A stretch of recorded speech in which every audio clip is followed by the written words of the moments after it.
منافقت کا عالم یہ ہے، بدکاری کا عالم یہ ہے، ضلالت و خباثت کا عالم یہ ہے کہ اتنے عظیم رسول کا نام لے کر، اتنے اعلیٰ رسول کا نام لے کر اسی رسول کی امت کو گمراہ کرنے کی سازشیں عام ہے، کبھی رفض کے روپ میں، کبھی دیوبندیت کے روپ میں، کبھی وہابیت کے روپ میں۔ میں آج اس بزم میں ایک پیغام ضرور دے کے جانا چاہتا ہوں، اگر آپ متوجہ ہیں، ایک پیغام ضرور دے کے جاؤں گا، اور آپ سب کو دعوت دیتا ہوں کہ آؤ کل رافضیت کے لیے، کل نجدیت کے لیے، کل وہابیت کے لیے، کل بدعقیدگیت کے لیے، اور ہر طرح کے نجس، ناپاک، بدکار فرقے کے لیے اسی دنیا میں مل کر جہنم کا انتظام کرو۔ آؤ سب مل کر فکر رضا کو عام کرو، آؤ سب مل کر فکر رضا کو عام کرو۔ اب اگر کوئی یہ سوچ لے رضا تو بظاہر ہماری نگاہوں کے سامنے نہیں ہے، اللہ اکبر، تو رضا نے اپنی کرامتوں کا اظہار یوں دکھایا، ارے اگر میں بظاہر نہ ہوں تو کیا ہوا، مفتی اعظم تو ہے، مفتی اعظم نے پردہ فرمایا۔ لوگوں نے کہا اب کون ہے؟ مفتی اعظم نے کہا گھبراتے کیوں ہو، تاج الشریعہ کو عطا کر کے جا رہا ہوں، تاج الشریعہ کو سونپ کے جا رہا ہوں۔ تاج الشریعہ نے بھی ہمیں الوداع کہا اور اپنے مالک حقیقی سے جا ملے، ہماری نظروں سے اوجھل ہو گئے۔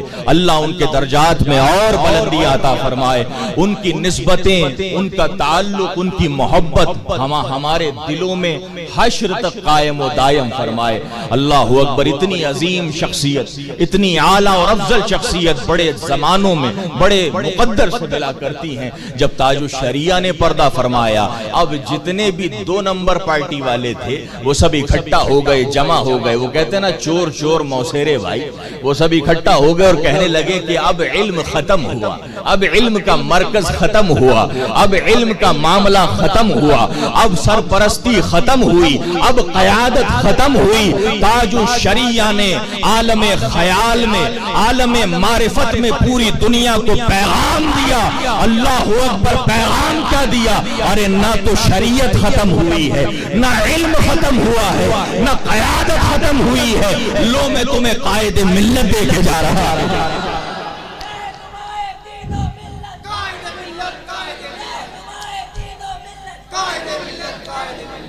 میں تمہیں قائد ملت عطا کر کے جا رہا ہوں۔ منافقوں نے، دشمن سلسلہ رضویہ نے، دشمنان اہل سنت نے اپنی ایڑی چوٹی کا زور لگا لیا، سب نے اکٹھا ہو کے لگا لیا، منافقت کا اظہار کر کے لگا لیا، بھیس بدل بدل کے لگا لیا، ڈائریکٹ سامنے مد مقابل آ کے لگا لیا، لیکن تاریخ رقم کرتی چلی گئی، تاریخ کا قلم لکھتا چلا گیا۔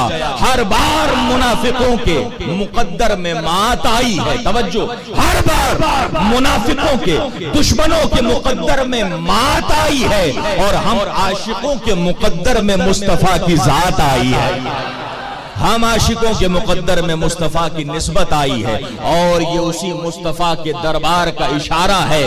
اللہ اکبر، مسلک اعلیٰ حضرت پہ قائم رہو، زندگی دی گئی ہے اسی کے لیے۔ اللہ اکبر، اگر اس مسلک سے ہٹو گے، اس مسلک سے ہٹو گے تو ٹکڑوں میں جا کے بٹ جاؤ گے۔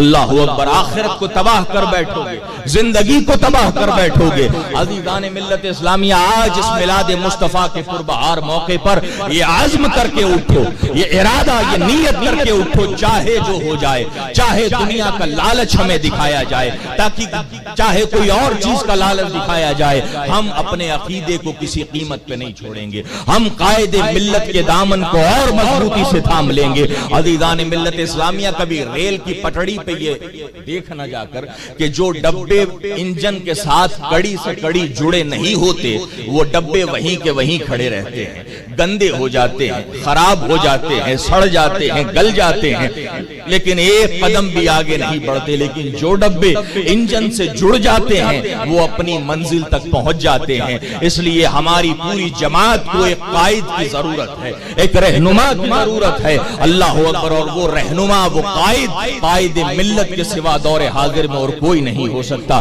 آپ سب دعا کریں حضور کی بارگاہ میں، آپ سب دعا کریں خدا کی بارگاہ میں، اللہ ہمارے قائد کی عمر کو دراز فرمائے، اللہ ہمارے قائد کا سایہ ہمارے سروں پہ تدبیر قائم فرمائے، عزیزان ملت اسلامیہ اللہ انہیں صحت و تندرستی عطا فرمائے۔ اور میں سب سے پہلے تو قابل مبارکباد ہیں یہاں کے اراکین اور وہاں کے اراکین جو ذمہ داران ہیں جنہوں نے اپنی کوششوں کاوشوں سے ان محفلوں کو سجایا ہے، بڑی محبت اور خلوص کے ساتھ سجایا ہے۔ اللہ ان سب کی اس کوشش و کاوش کو اپنی بارگاہ میں قبول فرمائے اور اپنے حبیب کا صدقہ ان کی تمام تر جائز دعاؤں کو، مقاصد کو، تمناؤں کو قبول و مقبول فرمائے۔